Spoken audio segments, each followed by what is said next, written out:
All adults over 50 years old should do these 5 exercises. Many people go through life without exercising regularly and, when they reach 30 or 40 years old, don't notice the effects of this neglect. It's like building a silent debt with your own body. But when they reach 50 or 60 years old, this bill comes due, with interest. Back pain appears, lack of balance, muscle weakness, and many believe this is simply part of aging. It's not. Although we should all exercise from an early age, if you're already over 50, I would say it's practically an obligation to do at least these 5 movements that I'll show you today, even if you hate physical activity. These are quick exercises that won't take even half an hour of your day, and yes, they can be done in your own home without needing sophisticated equipment. But before we begin, please leave in the comments your name and the city where you're watching our content from. Exercise number 5, side plank. This exercise seems simple, but it has a profound impact on various areas of your body. The side plank primarily works the core stabilizing muscles, specifically the external and internal obliques, which are those lateral abdominal muscles. But it doesn't stop there. It also activates the quadratus lumborum muscles in the back, the glutes, and even the shoulders and hips. It's practically a complete exercise for the trunk. Why is this so important after 50? Because core strength is fundamental for practically all movements you make during the day. From getting out of bed, bending down to pick something up from the floor, to balancing when you trip. A strong core means less back pain, better posture, and greater overall stability. You know that little back pain when you stand for too long? The side plank is excellent for reducing this. I had a 67-year-old student who suffered from chronic lower back pain. After including the side plank in his routine 3 times a week, in just 1 month, the pain decreased drastically. And I'm not talking about an athlete. He had never practiced exercises regularly before. To correctly perform the side plank, start lying on your side on the floor. Support your forearm on the floor, keeping it aligned under your shoulder. Your feet should be one on top of the other. Now, lift your hips off the floor, creating a straight line from your ankle to your shoulder. Seems simple, doesn't it? But wait until you try to maintain this position. A common mistake I see many people make is letting their hips drop too low or raising them too high, losing that straight line that is essential. Another mistake is rotating the body forward or backward, which reduces the work of the obliques. Keep your body aligned as if it were pressed between 2 glass walls. If you're just starting now, you don't need to worry about holding the position for too long. Start with 15 seconds on each side and rest 30 seconds. Do 3 sets like this. As you get stronger, gradually increase to 30 seconds, then 45, and perhaps even 1 minute per side. An easier variation, if you're still developing strength, is to bend the knee that's closer to the floor, using it as additional support. Exercise 4, child's pose. Now let's talk about a movement that might seem too simple to be on this list. But believe me, child's pose is one of the most underestimated and beneficial exercises. This movement comes from yoga and has an incredible rejuvenating power for your spine. Child's pose primarily works on stretching the lower back, hips, and shoulders. But its greatest benefit might be the relief it provides to the spine. As we age, compression of the spine becomes a real problem, years and years of gravity pressing on our vertebrae. This posture allows a natural decompression, as if you were creating space between the vertebrae. Child's pose is also excellent for calming the nervous system. If you're stressed or anxious, spending a few minutes in this position can have an almost immediate effect on your breathing and heart rate. Once, a 72-year-old lady came to my studio with chronic back pain. She had tried various treatments without lasting success. We started with child's pose every day, twice a day. In just 2 weeks, she called me saying she had slept an entire night without pain for the first time in years. To correctly perform child's pose, start kneeling on the floor, with knees apart at hip width. Sit on your heels and then lean your trunk forward, lowering your chest toward your thighs. Extend your arms forward, with palms on the floor, and relax your forehead on the mat or on a cushion. Breathe deeply in this position. Each inhalation should expand your back, and each exhalation allows you to relax a little more. It's almost like active meditation for your spine. A common mistake I observe is when people keep their shoulders tense during the exercise. Remember, The idea is to relax. Let the weight of your body sink toward the floor. Another frequent problem is not respecting the limits of your own body. If you have knee problems, you can place a cushion between your heels and glutes to reduce pressure. I recommend starting with 30 seconds and gradually increasing until you can comfortably stay for 2 to 3 minutes. Ideally, do this exercise daily, perhaps in the morning when you wake up or at night before sleeping. It's especially beneficial after activities that compress the spine, such as sitting or standing for long periods. Exercise 3. Lateral leg raises. The lateral leg raise focuses mainly on the hip abductors, those muscles on the outer part of the thigh. These muscles are fundamental for lateral body stability when we walk, climb stairs, or move sideways. As we age, these muscles tend to weaken, which significantly increases the risk of falls. And we know that, after 50, a fall can have much more serious consequences. This exercise is also excellent for preventing knee problems, as strong abductor muscles help maintain correct joint alignment during everyday activities. If you've felt knee pain when climbing stairs, strengthening the abductors can make a significant difference. I had a 63-year-old student who started practicing this exercise after a scare with a fall. He had noticed he was increasingly unstable when walking, especially on uneven surfaces. After 8 weeks practicing lateral leg raises 3 times a week, he reported an impressive improvement in balance. To correctly perform this exercise, lie on your side with legs extended and aligned with your body. Your head can be supported on your extended arm or on a low cushion. Keep your abdomen contracted to stabilize your trunk. Now, slowly raise the upper leg, keeping it straight and with the foot pointed slightly downward. Raise until you feel a good contraction on the outer part of the thigh, but without exaggerating to the point of compromising your posture. Lower the leg slowly. Control on the descent is as important as on the ascent. A very common mistake I observe is when people rotate their hips backward during the movement, which makes the leg go up and a little backward, instead of directly to the side. This significantly reduces the work of the abductors and can overload the lower back region. Keep your hips aligned as if between 2 glass plates. Another frequent mistake is using momentum instead of controlled muscle strength. The movement should be slow and deliberate. No throwing the leg up. For beginners, I recommend 2 sets of 10 repetitions on each leg, with a 30-second interval between sets. As you progress, you can increase to 3 sets of 15 repetitions.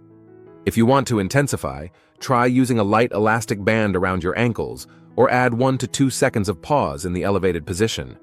Before we continue, don't forget to subscribe to the channel. Having constant access to science-based information is what will make you progress with long-term health in the world of strength training. Exercise 2. Glute bridge. We've reached one of the most complete and beneficial exercises for those over 50 years old, the glute bridge. This movement might seem simple, but don't be fooled. It works crucial muscles that directly affect your posture, strength, and daily mobility. The glute bridge primarily focuses on the gluteal muscles, especially the gluteus maximus, which is literally the largest muscle in the entire human body, and also on the back of the thigh, also known as the hamstrings. As if that weren't enough, it also engages the core muscles, the lower back stabilizers, and even the pelvic floor muscles. This is extremely important after 50 because the glutes, being the largest muscles in the body, function as engines for almost all movements involving the legs, from getting up from a chair, climbing stairs, to walking. Weak glutes can lead to problems in the back, knees, and even the hips. The glute bridge is also excellent for improving your posture. Many people develop what we call sleepy glute syndrome after years of sitting in chairs. The glutes literally forget how to contract properly. This exercise reactivates these essential muscles, improving your posture, both sitting and standing. To correctly perform the glute bridge, lie on your back with knees bent and feet flat on the floor, hip width apart. Arms are extended at your sides with palms facing down. Now, contract your glutes and raise your hips off the floor, creating a straight line from your shoulders to your knees.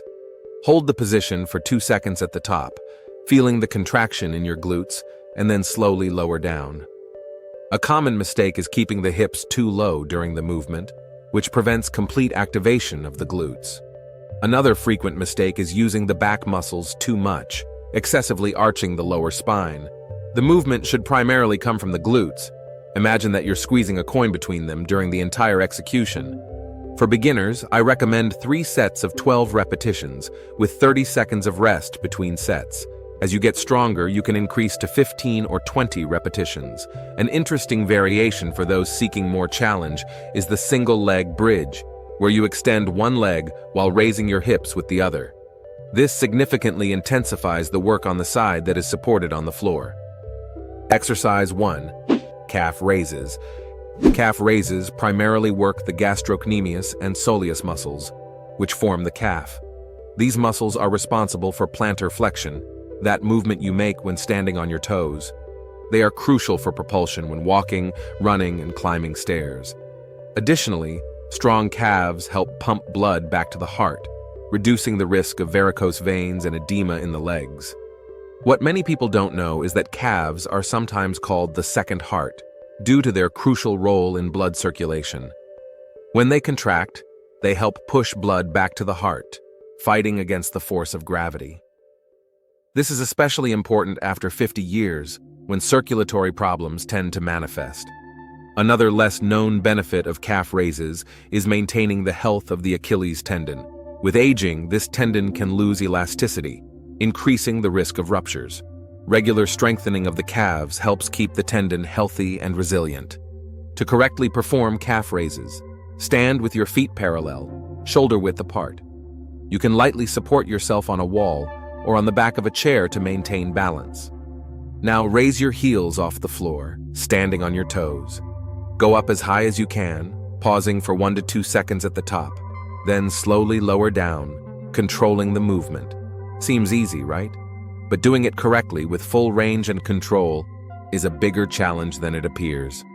A common mistake is not going up high enough, making only a partial movement that doesn't work the calf through its full range.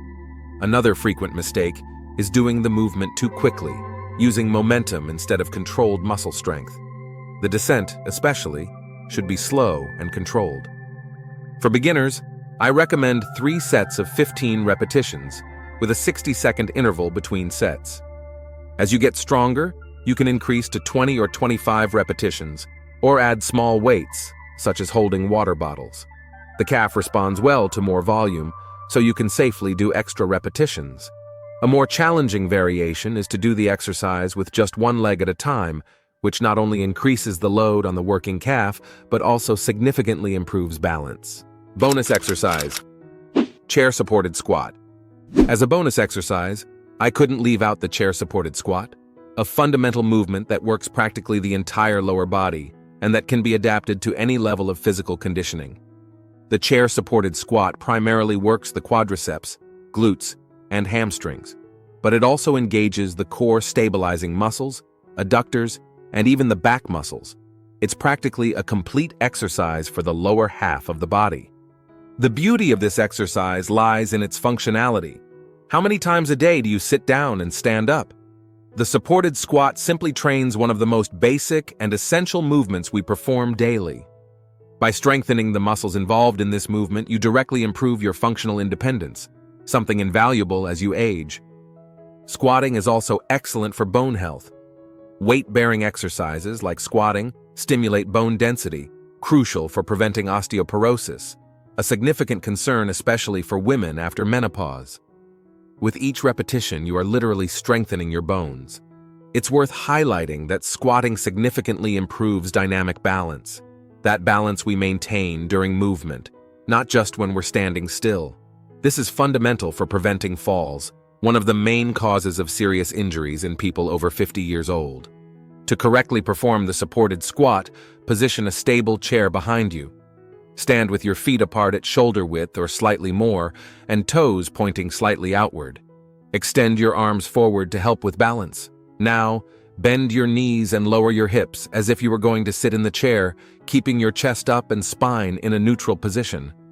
Lightly touch the chair with your glutes without unloading all your weight, and then return to the starting position, pushing through your heels. A common mistake is letting the knees collapse inward during the movement. Keep them aligned with your toes, as if you were creating space for an imaginary balloon between your knees. Another frequent mistake is excessively leaning the trunk forward, overloading the lower back region. Keep your chest up and your gaze forward. For beginners, I recommend 2 sets of 10 repetitions, with 60 seconds of rest between sets. As you get stronger, increase to 3 sets of 15 repetitions. If the movement is too challenging at first, use a higher chair or only go down partially. If it's too easy, try a lower chair or add a 2 to 3 second pause in the lower position. I worked with a 76-year-old gentleman who had difficulty even getting up from the sofa when I started working with him. We began with very modified squats, using a high support. Gradually, we progressed. After 4 months of consistent practice, he not only could do complete squats, but reported having regained independence for activities he had abandoned, such as gardening and outings with his grandchildren. These 6 exercises form a solid foundation for keeping your body strong, flexible, and functional after 50 years old. Don't underestimate the power of these seemingly simple movements. Practiced regularly, they can literally transform your quality of life. Remember, it's never too late to start exercising. If you liked this, and also want to discover 6 easy isometric postures for elderly people to do at home and strengthen their entire body, we've left a video appearing right now on the screen where we better show each of them. Don't miss it. Thank you for watching until here, and may God bless you, my friend.